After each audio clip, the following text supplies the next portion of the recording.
Et si la fin de la guerre entre les États-Unis et l'Iran n'était pas vraiment une victoire pour Washington, mais plutôt une victoire stratégique pour Téhéran. Le mémorandum d'Islamabad vient officiellement mettre fin à la guerre. Mais derrière les poignées de main, derrière le communiqué diplomatique, derrière les mots comme paix, cessez-le-feu et stabilité, une nouvelle bataille commence. Une bataille sans bombe au départ, mais avec des pressions, des calculs, des trahisons diplomatiques et un Moyen-Orient qui vient peut-être de changer d'équilibre. Bienvenue dans cette nouvelle chronique sciencée.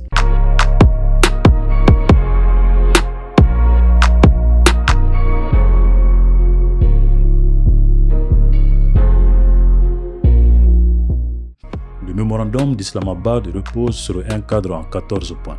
Il prévoit l'arrêt immédiat des opérations militaires.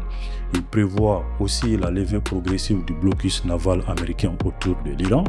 Il prévoit la réouverture du détroit d'Ormuz. Et surtout, il ouvre une période de 60 jours pour négocier un accord définitif. Sur le papier, c'est un compromis. Mais en géopolitique, il faut toujours regarder au-delà du papier.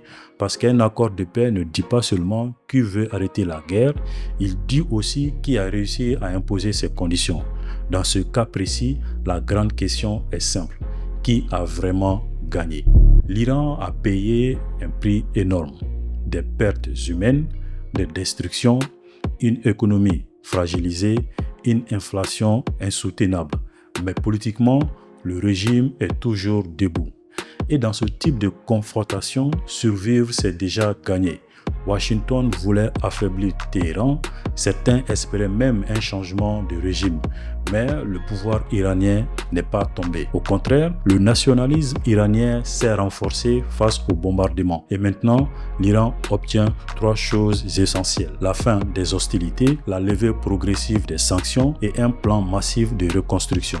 Autrement dit, l'Iran sort de cette guerre affaibli militairement, mais renforcé politiquement. Blessé, oui, mais pas vaincu. Et cet accord a une faiblesse majeure, le Liban. Le texte prévoit un cessez-le-feu total, mais Israël n'a pas été pleinement intégré aux négociations. Et Israël refuse de voir le Hezbollah sortir renforcé de cette séquence. Pour Tel Aviv, un cessez-le-feu qui laisse respirer le Hezbollah n'est pas une paix, c'est une menace reportée. Voilà pourquoi le dossier libanais peut faire exploser tout l'accord. Si Israël refuse de se retirer, et si le Hezbollah se réorganise, et si l'Iran utilise cette pause pour consolider ses alliés, alors le mémorandum d'Islamabad ne sera pas une paix durable. Ce sera seulement une pause stratégique. Et les pays du Golfe l'ont très bien compris.